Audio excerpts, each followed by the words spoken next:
Иесіз қалған шаңырақ. Әлімнің бұл ауылға әкім болып сайланғанына 3-ші күн.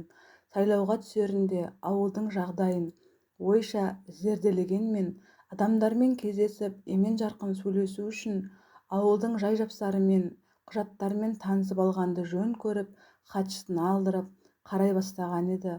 Жанындағы ақ телефонның шыр еткен даусы естілді.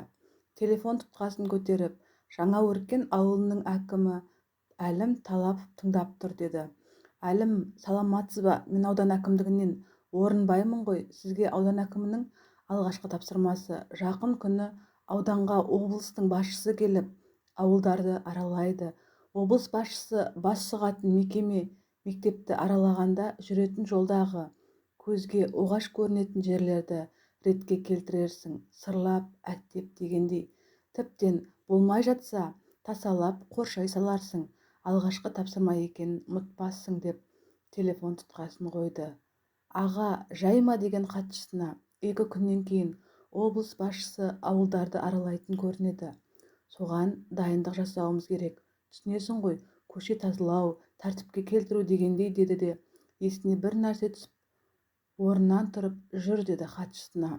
Сыртқа шығып, өзінің жеке көлігін оталдырды да ауылдың кіре берісіндегі кеше келе жатқанда өзі көрген көріксіздеу көрініске иесіз үйге беттеді. Бұлардың көлігі келіп тоқтағанда 2-3 ешкі үрке жөнелді де қызыл ала сиыр басын марғау бұрып күйіс қайтарып тұра берді. Кең аула, ара-тұра шыққан пішен сүйрігі болмаса, көбісі арам шөп. Төрде бір кездергі еңселі үйдің ұлым-жұлым қаңқасы ғана тұр. Терезелері үңірейіп қалқиған қабырғалары мен қалбиған пештің мұржалары тым сүреңсіз көрінеді. Арам шөптер ортасында тең болып түйілген киіз үйдің жабулары мен сынған уықтардың үстінде күнге күйіп қаңсыған қара шаңырақ жатыр.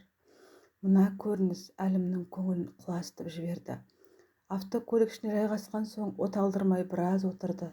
Ізіне еріп, осыны көрген хатшысы да үндемеді. Сәлден кейін, бұл кімнің үйі, білесің бе деді. Хатшысы, кезінде совхоз директорының үйі болған деп атам айтып отыратын деді.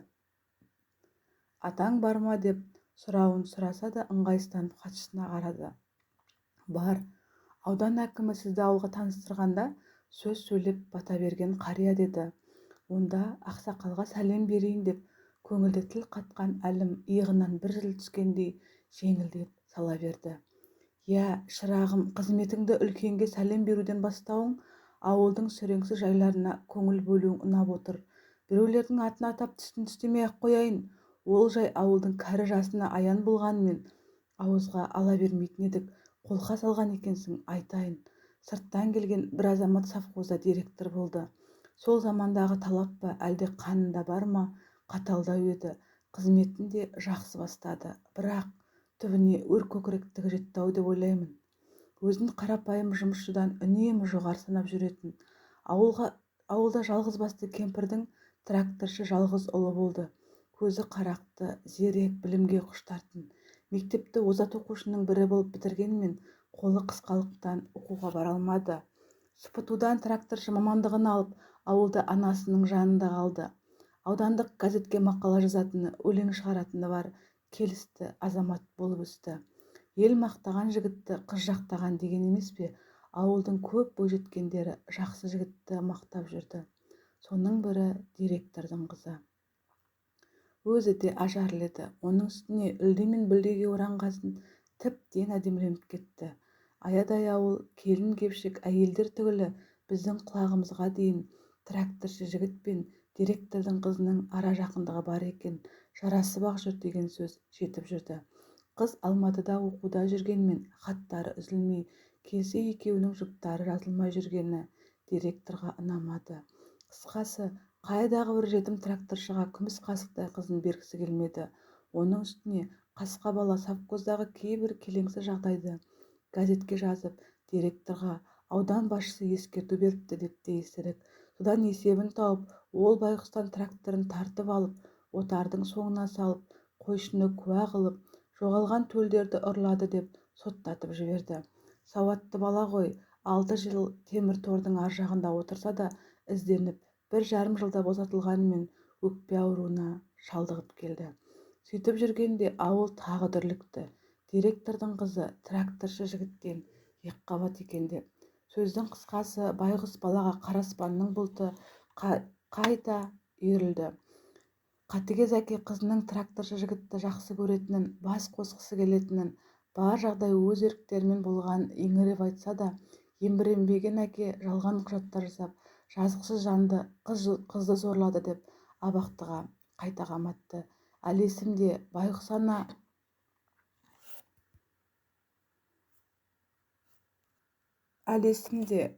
ана ауылдағы ақсақалдарға, ауыл совет председателіне, кәсіподақ комитетінің төрағасына жалынды. Мен алып барып кешірім алып беріңдер, қара орманымды, менің өзімді кепілге алса да, баламды енді соттатпаспын, олай болса енді көрмейтінімді ішім сезеді деп еңірегенде етегі толды. Сабаздар-ай, біреуі тырп етпеді-ау. Содан мектеп директоры: ол кезде жай күрішшімін. Мен жігіттің анасын ертіп жаңағы сен көрген үйге бардық. Кең аулаға 6 қанат ақ үйді тігіп, ішін жиһаздап-ақ тастаған екен. Төрінде қолтығында құс жастық директор қисайып жатыр. Бізге аларып бір қарады. Шай құйып отырған әйелі: жоғарылатыңыздар, төрлетіңіздер деп орнынан тұра беріп еді. Директор: отыр шошаңдамай, менің төріме шығатын осылар ма? Сөздеріңді шығындамай-ақ қойыңдар. Есік анау, деді де даусын көтеріп, қолын шолтаңдатып. Сонда байғұс ана: әй, көзіңді шел қаптайын деген екен. Жалғызым үшін алдыңда тізерлеп кешірім сұрайын деп келіп едім. Алла енді сенің алдыңда тіземді бүктірмесін. Жалғызды бір Аллаға тапсырдым. Бізді лайық көрмеген төріңе адам шықпасын. Ордалы жылан атсын, аулаңды арамшөп бассын. Бала-шағаңнан аулақ деп екі алақанымен бетін сипады.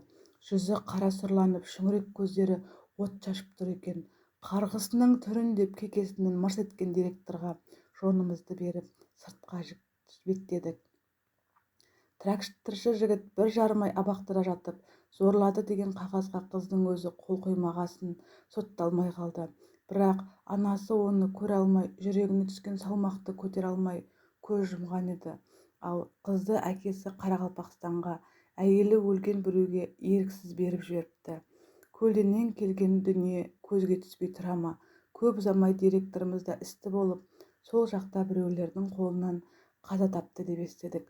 Жанашыр жан болмады ма, сүйегі елге жетпей қалды. Бұл Алланың құдіретін қара. Көп ұзамай тракторшы жігіт пен директордың әйелі бір күнде қайтыс болды. Директордың әйелін жерлеуге жақын туыстарынан басқа адам бармады. Тіпті армияға барып, Ресейде қалып қойған баласы да, Қарақалпақстандағы қызы да келмеді. Ал тракторшы жігітті бүкіл ауыл болып шығарып салды. Кластастары мен ауыл жастары тік тұрып қызмет жасады. Өткен жылы тракторшы жігіттің кластастары 25 жылдан кейін бас қосты. Тракторшы жігіт пен анасының бейіттеріне барып Құран бағыштады. Араларында қасына тракторшыдан айнымайтын боз баласын ерткен директордың қызы да жүрді. Ал сен көрген үйді алуға келгендер үйдің ішінде, киіз үйдің теңінде жыландардың өрмелегенін көріп жоламай кетті. Қарғыстан болды ма? Көлге жақын, адам көп бармайтын үй болғасын солай болды ма? Ол Тәңірге ғана аян. Кейбіреулер директордың әйелінде жылан шағып өлтірді. Адамға зияны жоқ адам еді. Жұбайының кесірі тиді-ау деседі. Бірақ жанына жайылған малды жылан шақты дегенді естігенім жоқ деп қария сөзін аяқтады. Қариямен қоштасып, ашынған ананың қарғысы текке кетпейді деген осы екен-ау деп ойлаған әлім, ол жерді үлкен басшы көрмейтіндей етіп қоршасам ба екен, әлде көрген жандарға ой салар орын болып тұра берсе қайтеді екен деп келе жатты. Авторы Құдай Исекей.